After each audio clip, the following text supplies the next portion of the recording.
Hey everyone, welcome to Your Learn Lab. My name is Seema, and if you are an IGNOU student, you are at the right place. Here we create videos on different IGNOU courses to help you ace your exams. So hit that subscribe button and join me on this learning journey.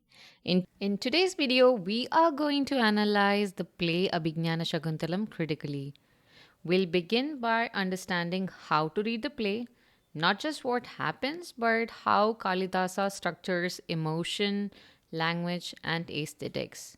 Then we'll move into a summary and analysis of all the 7 acts, which is divided into 2 parts, Acts 1 to 4 and Acts 5 to 7, just like in your IGNOU text. Finally, we'll explore the key themes that run through the play: love and separation, concealment and memory, and fascinating contrast between the Hermitage and the courtly world. So, by the end of this video, you'll have both a complete understanding of the play's storyline and the critical insights needed for your IGNOU exam or any academic discussion.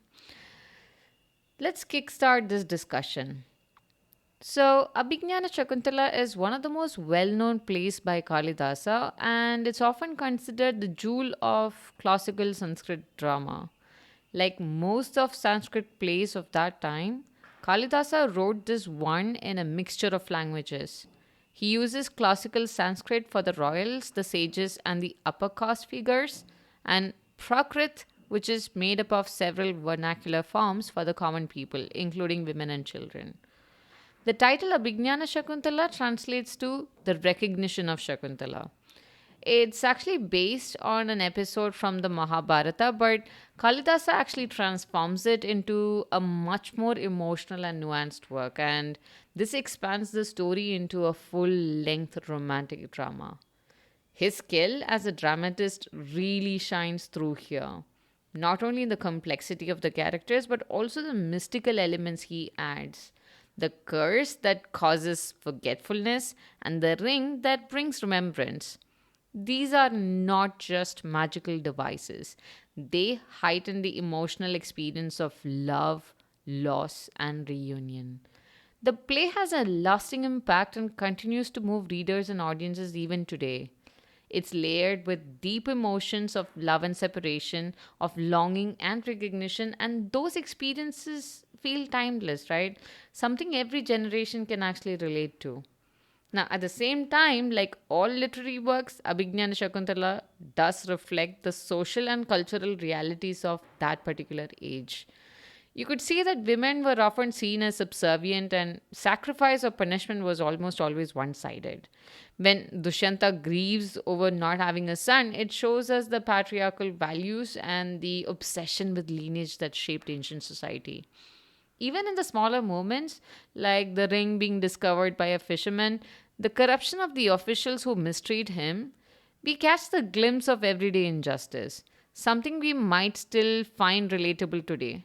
It reminds us that certain flaws, human greed, corruption, inequality, seem to have transcended time. Now, let's go ahead and summarize the play.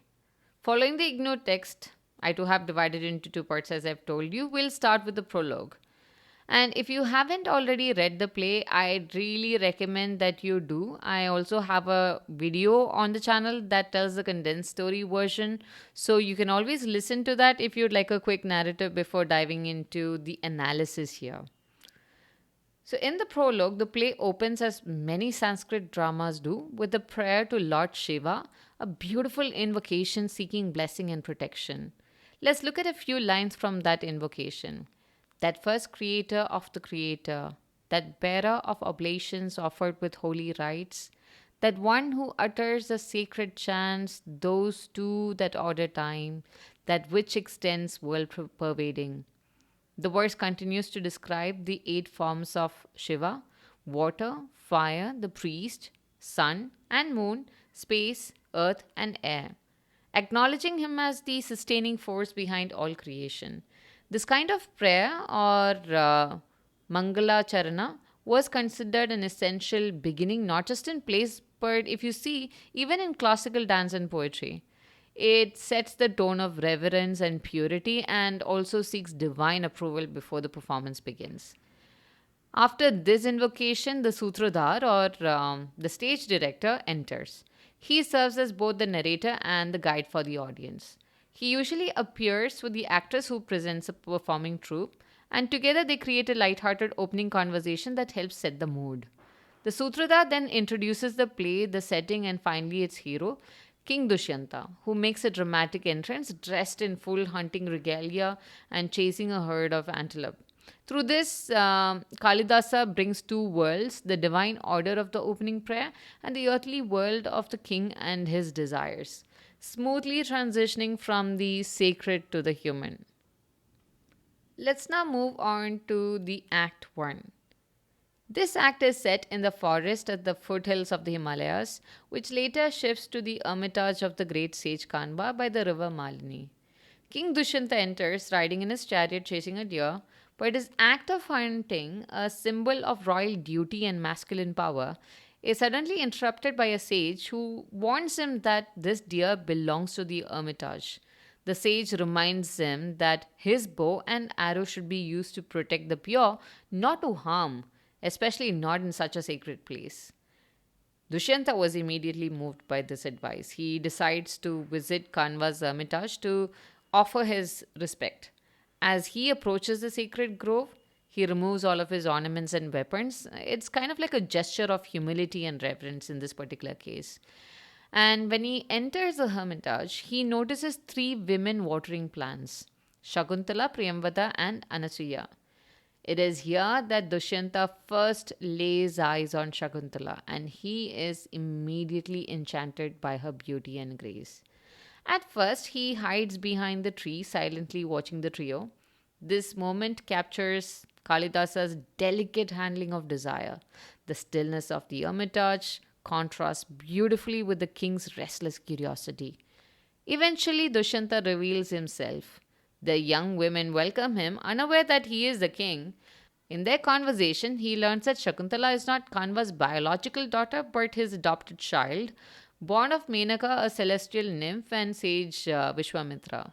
This revelation is important because it tells Dushyanta that Shakuntala, also raised in the purity of an ascetic grove, also carries a noble lineage. Her father's Kshatriya origin makes her a suitable match for him according to the social codes of the time. Before he can discover her feelings for him, news arrives. His hunting party has frightened an elephant and it is now wreaking havoc in the forest. Dushyanta rushes off to control the situation.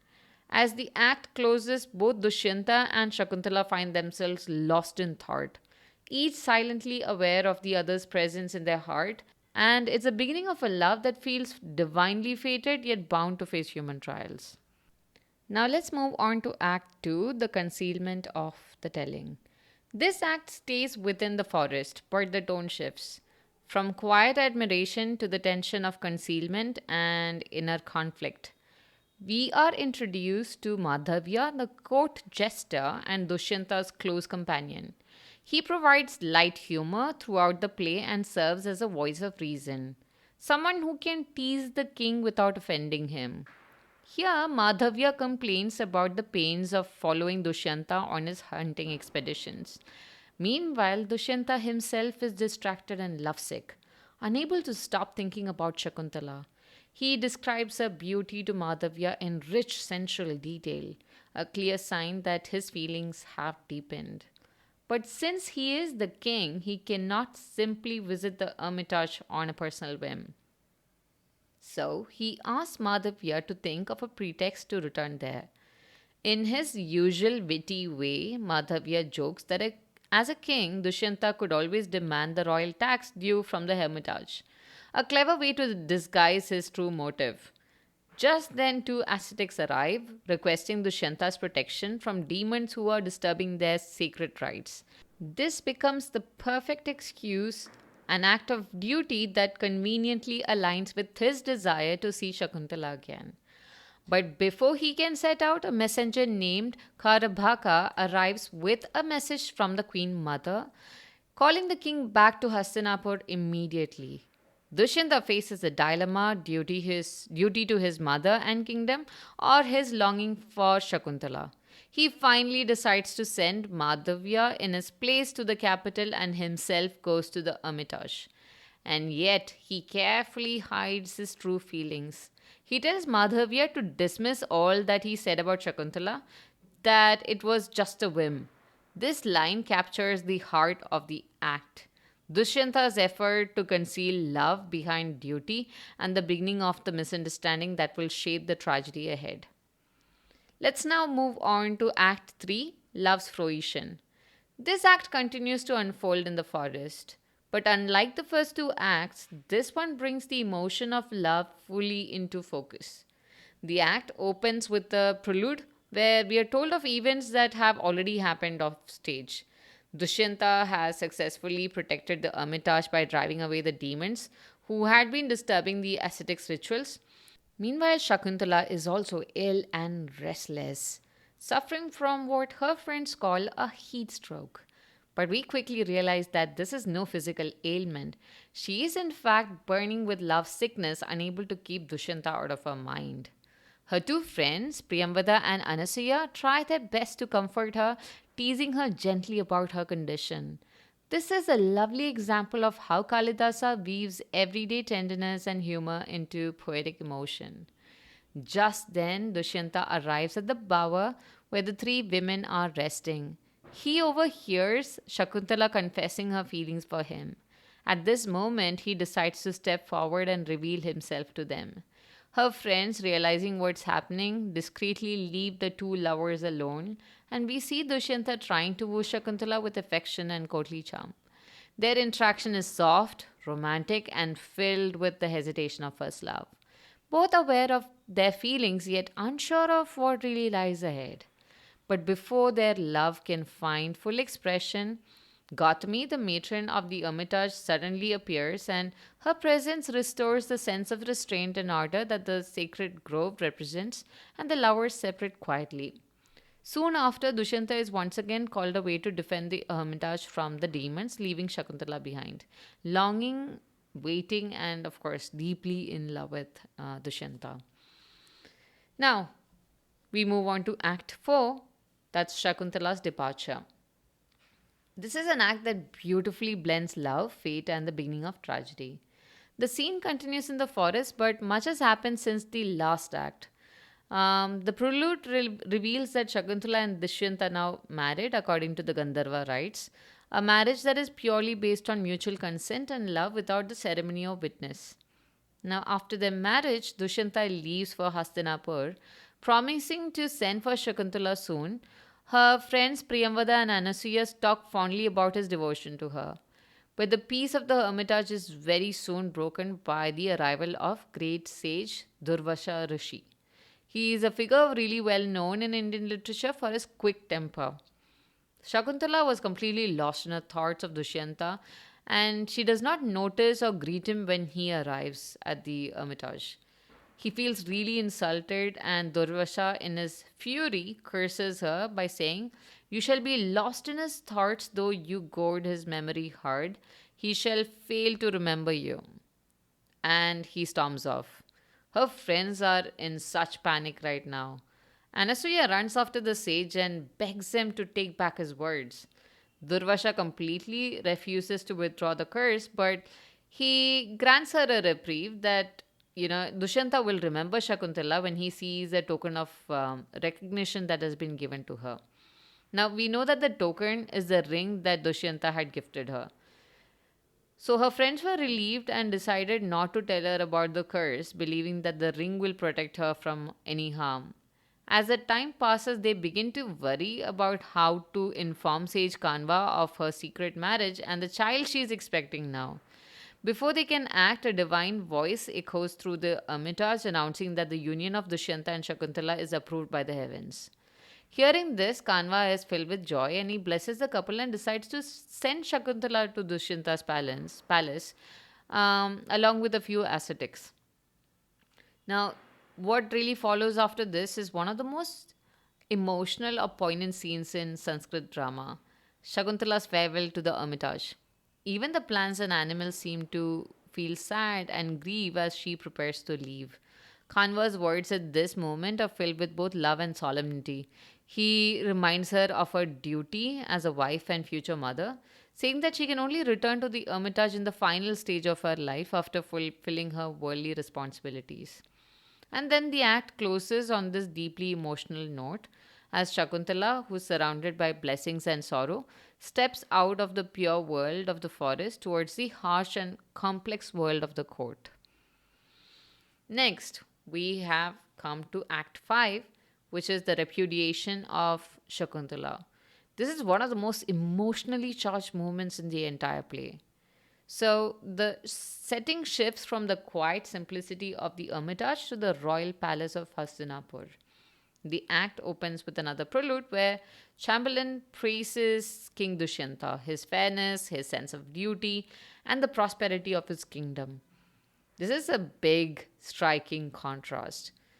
The man is celebrated for justice, is about to commit one of the most unjust acts in the story. So Shakuntala arrives at the court accompanied by a group of ascetics from Kanva's hermitage.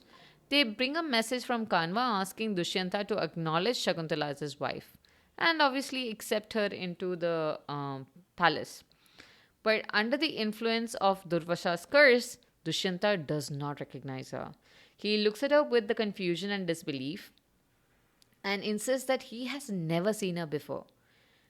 Now, Shakuntala reaches for the ring trying to prove her claim, right? But she could not find that token of recognition that would restore his memory. She finds that it is missing. Now, what happens after this is extremely painful because Dushyanta publicly questions her virtue and implies that she's lying and she's deceitful. He accuses her of trying to trap him, and he even says that if she were truly married to him, she would have either evidence or witnesses, neither of which she actually possessed at the moment.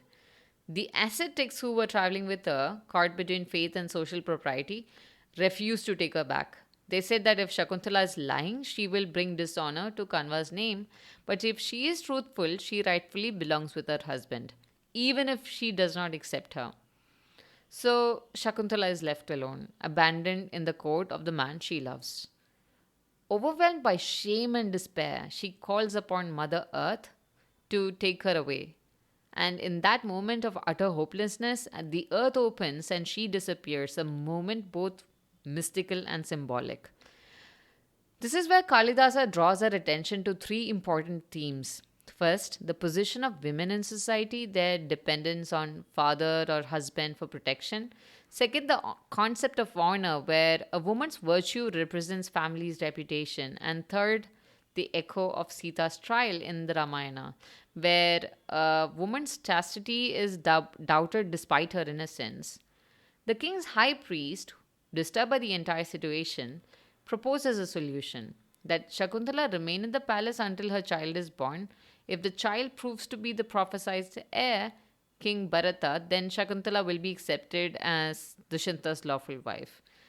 But before this can obviously happen, the priest returns in shock because he just witnessed this divine vision, a celestial figure of light appearing from the Apsara's pool and carrying Shakuntala away. Though Dushyanta tries to dismiss it, he is struck by a very strange and unexplained ache, a very deep sense of loss he just could not understand, as if his heart remembers what his mind could not at that point. Let's now move on to Act 6, Separation from Shakuntala.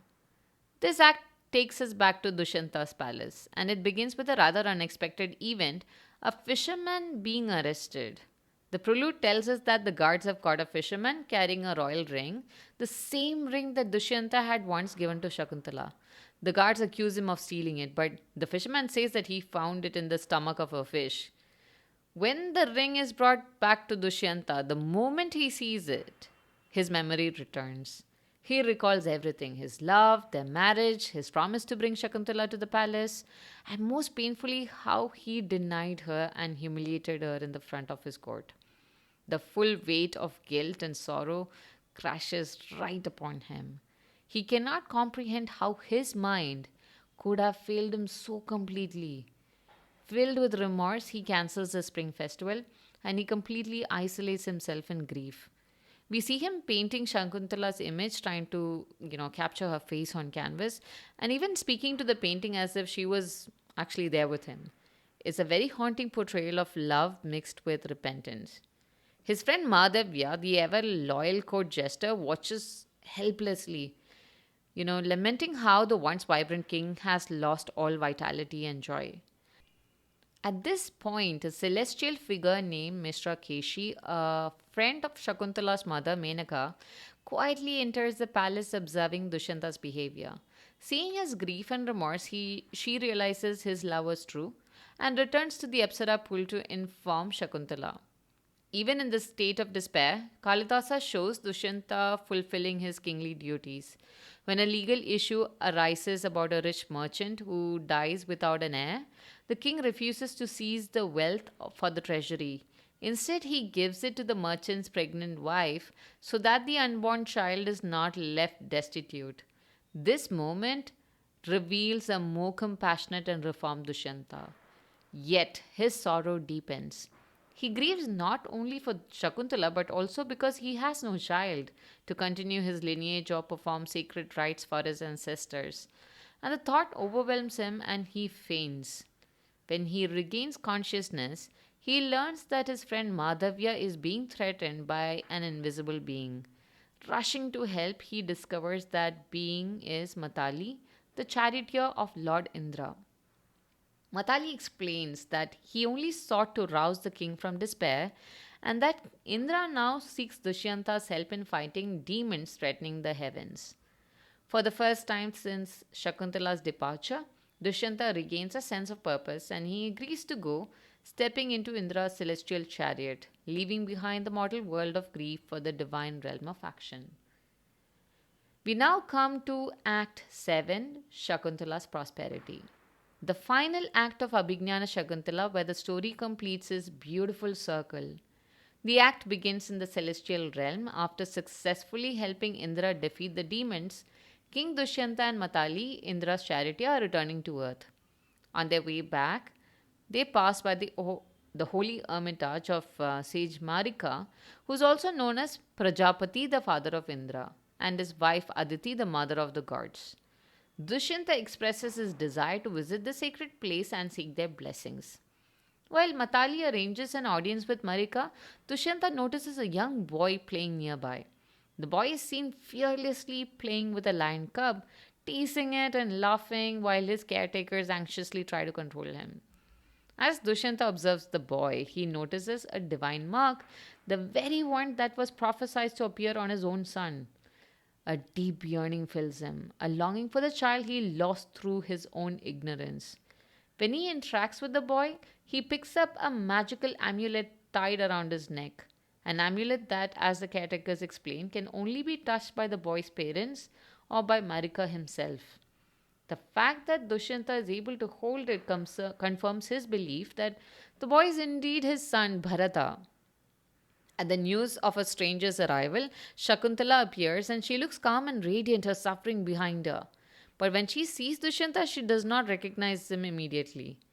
Here, Kalidasa kind of gives a touch of irony because in the earlier act, it was Shakuntala who pleaded for recognition, right? And now it is Dushyanta who asks to be recognized as her husband and the boy's father.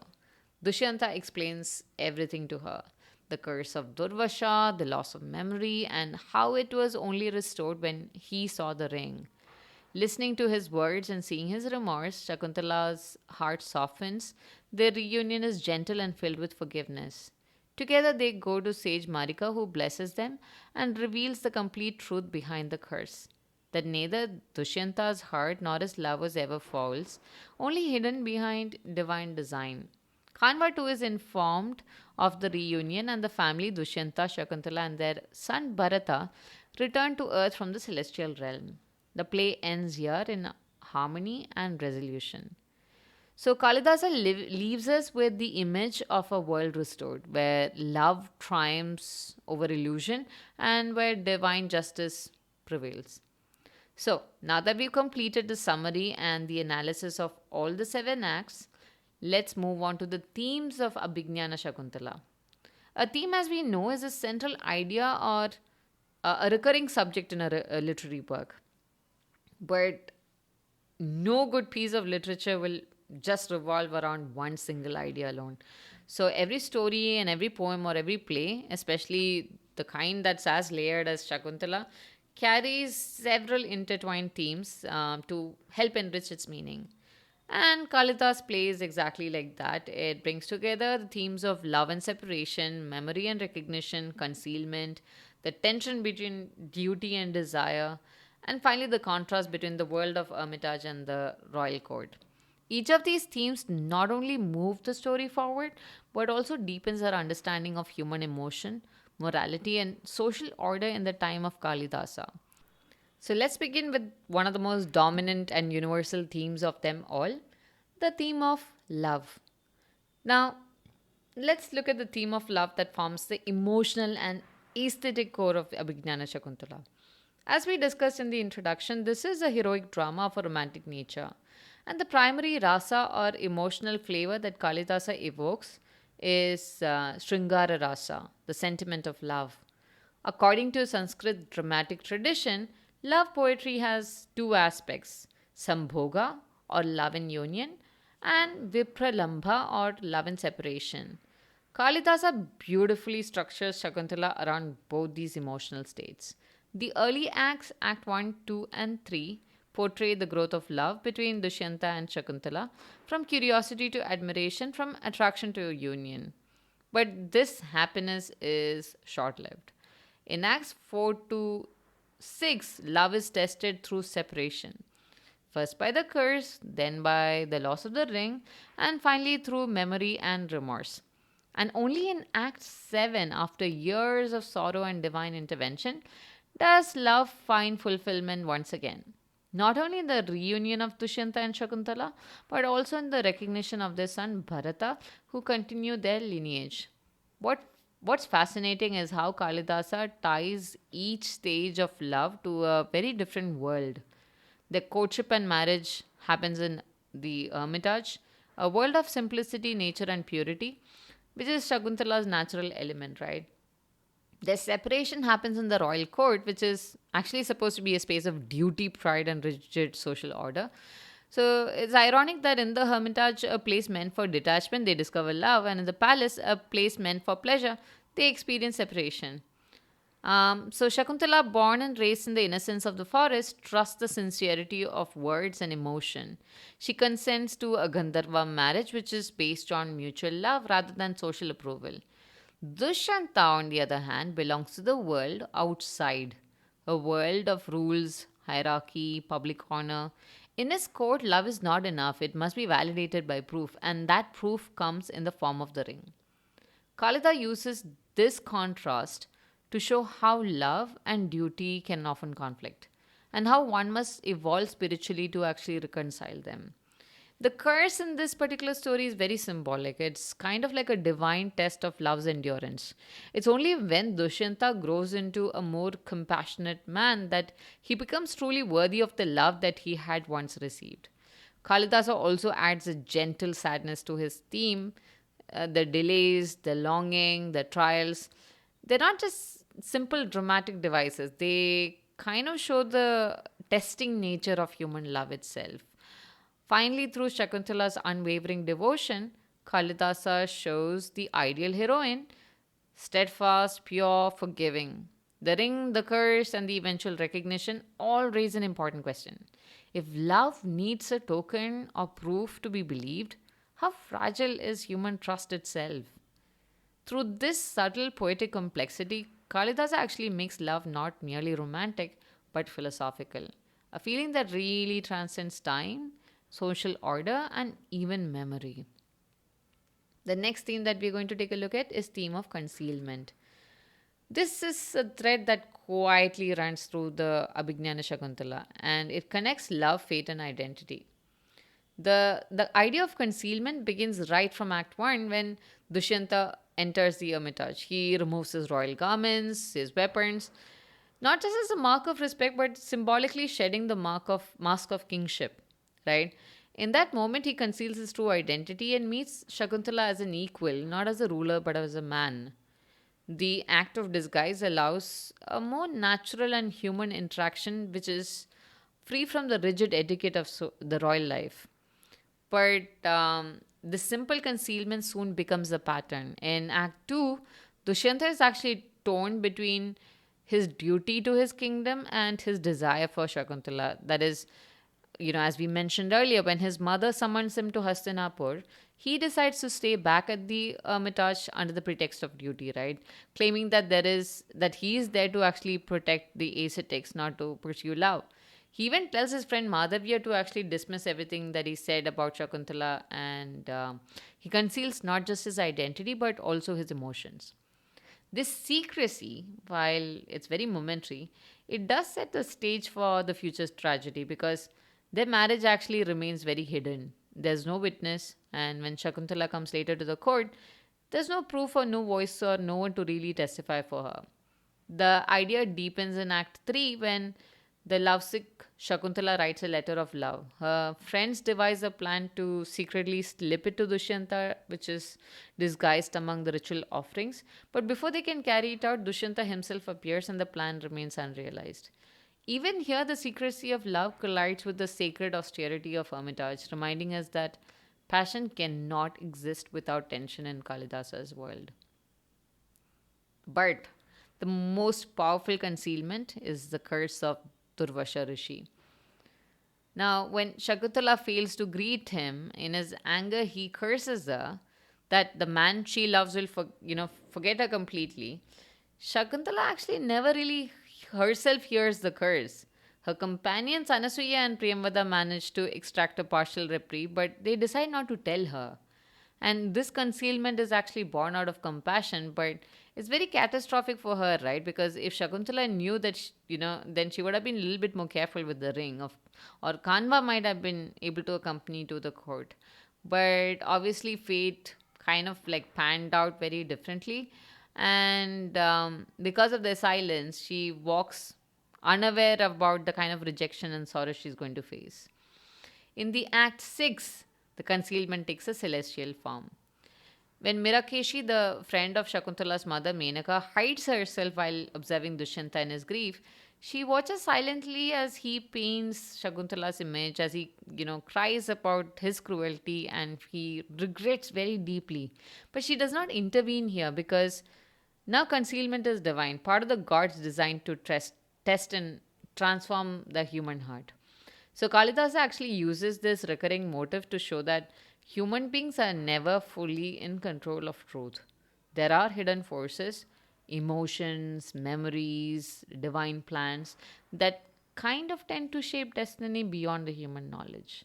So I would say concealment in Shakuntala is not merely a deception, but it's kind of like a lens through which Kalidasa explores fate or love and moral blindness. And then we have our final theme, which explores one of the most striking contrasts in Abhijnana Shakuntala, the two worlds that define the play, the Hermitage and the court. These are not just physical settings, these are actually symbolic spaces. They show two different ways of life. One is a moral system. Both of them are moral system and even two states of being, right? But very contrasting in nature to one another. So let's start with the Hermitage. It is a world which is devoted to simplicity, meditation, very sacred. The ascetics here live in harmony with the nature. They kind of depend on it for survival, but they don't really exploit it. It's where peace kind of replaces ambition. Even the king has to bow in the sanctity of the grove. In fact, Dushyanta is first reminded of this when a sage stops him from hunting the deer, right? The Hermitage is home to Shakuntala, Kanva, Anasuya, Priyamvata, and Gautami, the people who represent innocence, purity, and quiet wisdom, where love also blossomed very freely, and it's a place where it's untouched by social hierarchy or courtly restrictions. But when the story progresses, we go into an entirely different world, the royal court. It kind of represents the realm of power, politics, and social order. There's a set of rules, a duty, decorum, public image. But this world is not governed by emotion, rather by law and reputation. But obviously, we see the flaws of this world very clearly in episodes like The Fisherman's Arrest, where corruption, suspicion, injustice, they're quite evident even under a righteous king. The court is also filled with intrigue because among Dushyanta's wives, his advisors, and the pressures of royal life, in this space, Dushyanta must constantly balance his personal emotions with his public duties as a ruler. The tension between these two worlds become very central to the play. Dushyanta falls in love in the Hermitage, a world of innocence and nature, but he must confront the consequences of that love in the court, which is a world of scrutiny and law. Their Gandharva marriage, which is sacred in the forest, suddenly becomes suspect and illegitimate in the palace. And this contrast kind of makes us question how social norms distort pure human feelings, right? Even the wealth and appearance mark the divide. In Hermitage, the women wear bark garments and flowers, the beauty is natural. But when Shakuntala leaves for the court, Kanva decorates her with jewels plucked magically from the trees as though even nature must disguise her to fit into that artificial world. So, throughout the play, Dushyanta and Shakuntala struggle to belong to both the spaces, but Kalidasa shows us that one cannot live fully in both worlds. The spiritual and the worldly, the natural and the social, they do exist on different moral planes. The king did have to eventually return to his duties. Shakuntala did have to sever ties with her life in the Hermitage. So their reunion significantly does not happen in either of these two worlds, but in a celestial realm where the divine middle ground where love and duty can finally coexist without contradiction. So, through the contrast of the Hermitage and the court, Kalidasa reflects on the human condition itself. How we are forever torn between the call of the heart and the demands of the world. And as we finally conclude our discussion on Abhijnana Shakuntala, let's take a moment to step back and reflect on what Kalidasa's play really offers us. It's not just a literary work, but it's a mirror to life itself. On one level, Shakuntala is a tender love story of two people who are brought together by chance, separated by fate, and reunited through divine grace. But beneath its poetic beauty, there's something much more deeper. It's about memory, identity, human search for meaning. And the play begins with innocent attraction in a peaceful setting, but moves through layers of separation, misunderstanding, and of course, regret in the political world of the court. Finally, it transcends both, reaching the celestial realm where human emotions actually find harmony with the divine will. So, if you look at it overall, Kalidasa gives us a love that is not merely romantic but also spiritual and transformative in nature. So, that brings us to the end of this particular video. If you like this video, do not forget to like, share, and subscribe to your Learn Lab to stay tuned for more videos like these. Until then, happy learning.